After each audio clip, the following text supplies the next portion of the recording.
name is Dave from Black Leadership Analysis, and I want to talk to you about Kim Iverson's video on race. So, for those of you who don't know, Kim Iverson is a progressive political pundit.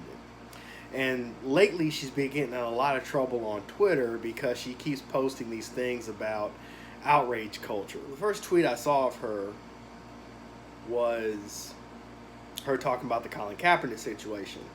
And she was saying that Colin Kaepernick is trying to say that the Betsy Ross flag was racist. So with that logic, all of our old founding symbols would be racist, and nobody could have any old symbol from the nation, from the United States. The thing about that story was never confirmed by Kaepernick or Nike. Really was never confirmed by anybody. It was just ran in the Wall Street Journal. It probably didn't happen that way. And it was probably just a good way to sell the few copies of the shoe they made at an exorbitant price. And then she's had numerous other tweets talking about outrage culture and how we shouldn't dox people and things like that. So she decided to make a long form video on it. So in the video, she said that she first went through her life's history, saying that her mother came from Vietnam, first to Iran. She couldn't stay in Iran, and she came to America, and she married a guy in Idaho. She also had a sponsor in Idaho, and so she is half Vietnamese and half white. And she said that she grew up in Idaho. She's also lived in Texas and numerous other places. Now, she said that there was racism, and racism is real. However, it's not the biggest problem right now. The biggest problem is class. And if there was a better distribution of wealth, a more equitable distribution of wealth, then you would end up with less racism and less problems just all around. So I take that to be more of a class reductionist argument. She mentioned ADOS briefly, saying that at least ADOS wants specific policies to fight racism. But since there aren't codified laws that are racist or based on race, then there's nothing really specific to advocate for. And then she went through this long history talking about the handful of times that black people owned slaves in America, and that Arabic slavery was worse, and that there were more slaves brought to Latin America. Stuff we should already know. Now, so I did some looking myself on the rebuttal, to make this rebuttal. And so I typed in white supremacist in Idaho. It turns out Idaho has more white supremacist camps than any other state. So the ACLU rates Idaho as the state with the most white supremacists. And also last year, their lieutenant governor got in trouble for posing in pictures with white supremacists and militia groups.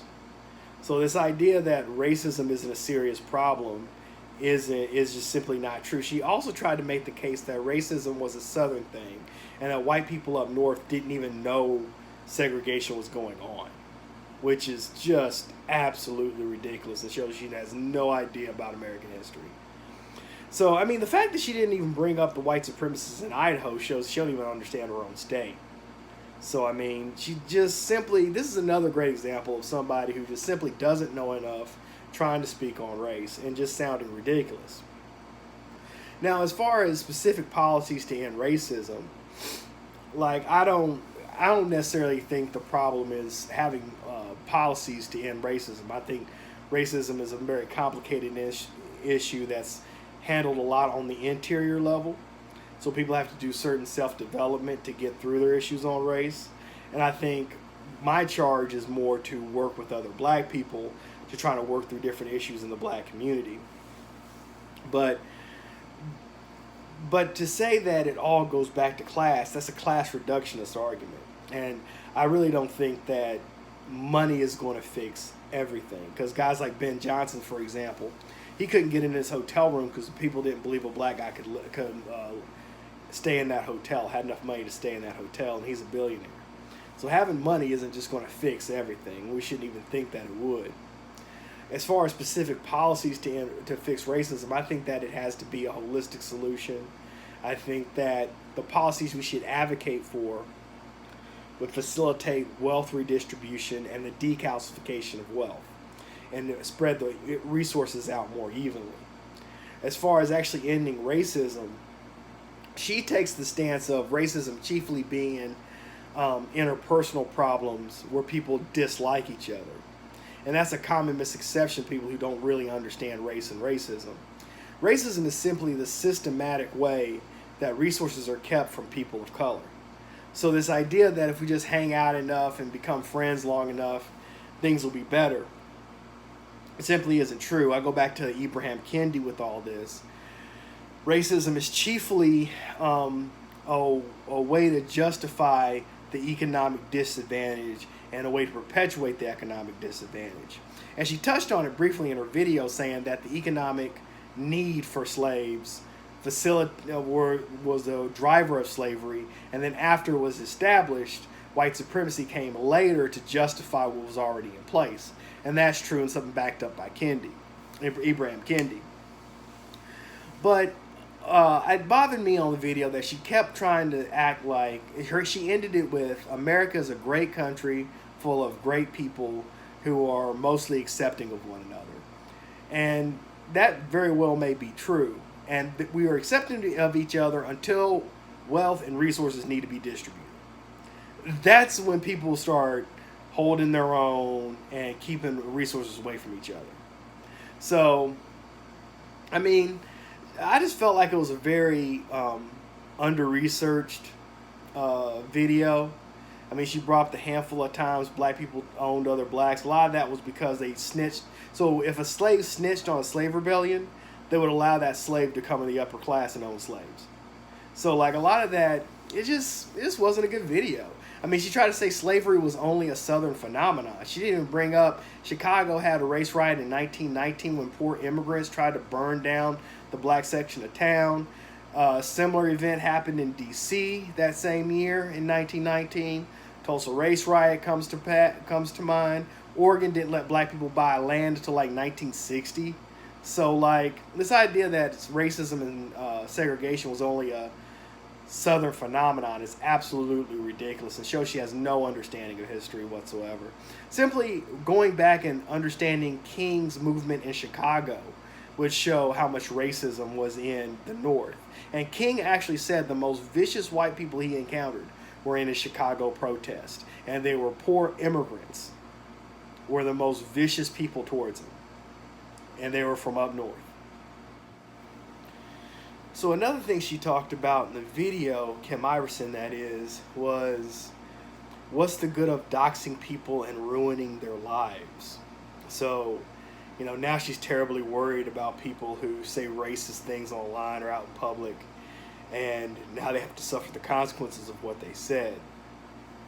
Well, the reason why doxing is important is because oftentimes people have positions of power in the community. For example, there's been teachers that have said racist stuff online. Like recently, there was a teacher that was talking about we should kill Ilhan Omar. And so the reason it's important to dox somebody like that is because he's around your kids. So if someone's saying racist stuff online and they're going to be around your kids giving them grades and handing out discipline, you need to know this. And it's funny that she tries to make this argument, because earlier on Twitter, she was claiming she was getting harassed on Twitter or bullied or whatever.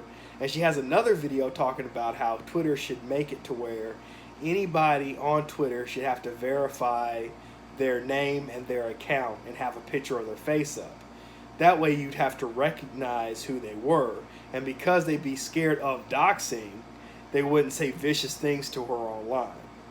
So she really makes a contradictory argument there when she starts talking about the whole doxing situation, because on the one hand, a couple months ago, she tried to say that people should be held accountable for what they say on Twitter. Now she's saying that people shouldn't dox people and ruin their lives, even though those lives people saying and doing racist things are your lieutenant governor, like they had in Idaho, teachers, and often police. There's a huge thing with ICE agents having a Facebook account where they said racist things about AOC, Alexandria Ocasio-Cortez, and it's important to know that, because if they're being racist online, there's a chance they're being racist in their patrolling of immigrants. And as a daughter of an immigrant, she should know this, and she should know all about this. So that's why it's important to dox people. So ultimately, she just doesn't know enough to be talking about the subject, and she really needs to sit down with some other people of color and really understand what's going on and read like Abraham Kendi, James Baldwin, people like that. So that's all I got to say. Thank you.